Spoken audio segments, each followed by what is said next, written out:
നമസ്കാരം, welcome back to my channel. ഇന്ന് ഞാൻ വന്നിരിക്കുന്നത് വളരെ എളുപ്പത്തിൽ തയ്യാറാക്കാൻ പറ്റുന്ന ഒരു ഈവനിങ് സ്നാക്ക് റെസിപ്പി ആയിട്ടാണ്. അപ്പോൾ ദോശമാവ് വീട്ടിൽ ബാക്കി വരുന്നുണ്ടെങ്കിൽ പെട്ടെന്ന് തന്നെ തയ്യാറാക്കിക്കോളൂ. വളരെ ടേസ്റ്റി ആയിട്ടുള്ള ഒരു ഈവനിങ് സ്നാക്കാണിത്.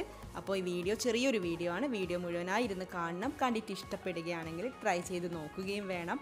അപ്പോൾ നമുക്ക് നോക്കാം എങ്ങനെയാണ് ഇത്രയും സിമ്പിളായിട്ടുള്ള ഒരു ഈവനിങ് സ്നാക്ക് തയ്യാറാക്കുന്നത്.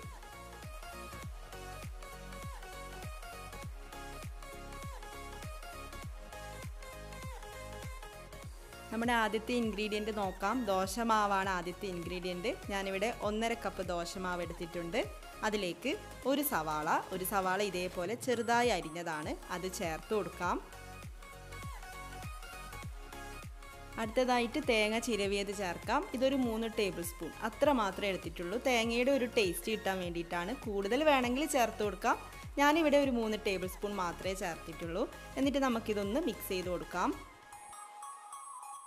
ഇഞ്ചി പച്ചമുളക് ചേർത്ത് കൊടുക്കാം. 2 പച്ചമുളക് ചെറുതായിട്ട് അരിഞ്ഞതും ചെറിയൊരു കഷ്ണം ഇഞ്ചി ഇതേപോലെ ചെറുതായിട്ട് അരിഞ്ഞതുമാണ്. അപ്പോൾ അതും കൂടെ ചേർത്തിട്ട് ഒന്ന് മിക്സ് ചെയ്യാം. കുരുമുളക് പൊടി ചേർത്ത് കൊടുക്കാം. 1/2 ടീസ്പൂൺ കുരുമുളക് പൊടിയാണ് ചേർക്കുന്നത്. അടുത്തതായിട്ട് കറിവേപ്പില ചേർത്ത് കൊടുക്കാം. കറിവേപ്പില ഇതേപോലെ ഒന്ന് നുറുക്കി ഇട്ട് കൊടുക്കാം. അപ്പോൾ കുരുമുളകിൻ്റെയും ഇഞ്ചി പച്ചമുളകിൻ്റെ ഒക്കെ എരിവാണ് ഉണ്ടാവുക. മുളക് പൊടിയൊന്നും ചേർക്കേണ്ട ആവശ്യമില്ല. അപ്പം ഇൻഗ്രീഡിയൻസ് ഒക്കെ ചേർത്തിട്ടുണ്ട്. ഇനി നമുക്കൊന്ന് നന്നായിട്ട് മിക്സ് ചെയ്തെടുക്കാം.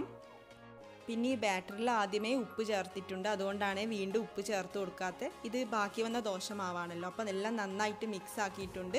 അപ്പോൾ നമ്മുടെ മാവിൻ്റെ കൺസിസ്റ്റൻസി ഇങ്ങനെയാണുള്ളത്. ഇത് കുറച്ച് ലൂസായിട്ടായിരിക്കുന്നത്. ഇത് കുറച്ചുകൂടെ തിക്കാക്കി എടുക്കാനുണ്ട്. അപ്പോൾ അതിന് വേണ്ടിയിട്ട് 1 ടേബിൾ സ്പൂൺ അരിപ്പൊടി ചേർത്തിട്ടുണ്ട്. നമുക്ക് നന്നായിട്ടൊന്ന് മിക്സ് ചെയ്ത് കൊടുക്കാം.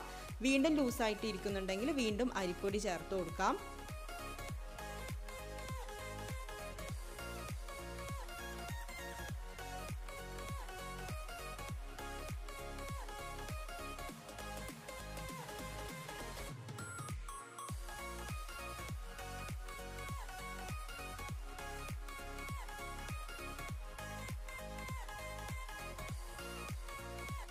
അങ്ങനെ ടോട്ടൽ 3 ടേബിൾ സ്പൂൺ അരിപ്പൊടി ചേർത്തിട്ട് ബാറ്റർ റെഡിയാക്കിയിട്ടുണ്ട്. തിക്കാക്കി കൊണ്ടുവന്നിട്ടുണ്ട്.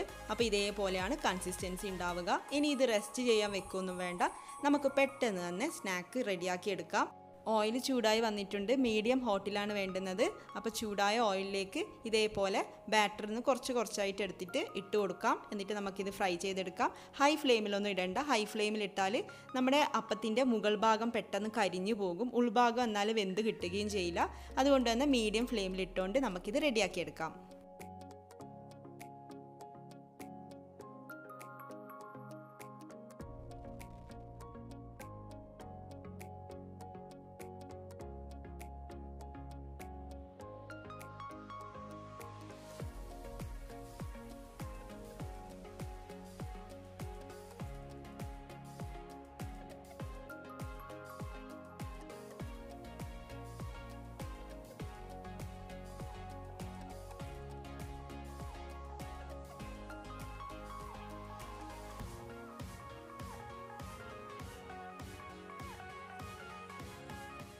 വീഡിയോ ഇഷ്ടപ്പെട്ടെങ്കിൽ ലൈക്ക് ചെയ്യാനും ഷെയർ ചെയ്യാനും ഈ ഒരു റെസിപ്പി ട്രൈ ചെയ്ത് നോക്കിയിട്ട് അഭിപ്രായം കമൻസിൽ കൂടി അറിയിക്കാനും മറക്കരുത്. ദോശക്കൊക്കെ മാവ് തയ്യാറാക്കുമ്പോൾ കുറച്ച് കൂടുതൽ തയ്യാറാക്കിയിട്ട് വൈകുന്നേരം ഇങ്ങനെ ഒരു അടിപൊളി സ്നാക്ക് തയ്യാറാക്കി നോക്കിക്കോളൂ. അപ്പോൾ ഇതേപോലെയുള്ള ഈസി ടേസ്റ്റി റെസിപ്പീസുമായിട്ട് വീണ്ടും കാണാം. താങ്ക്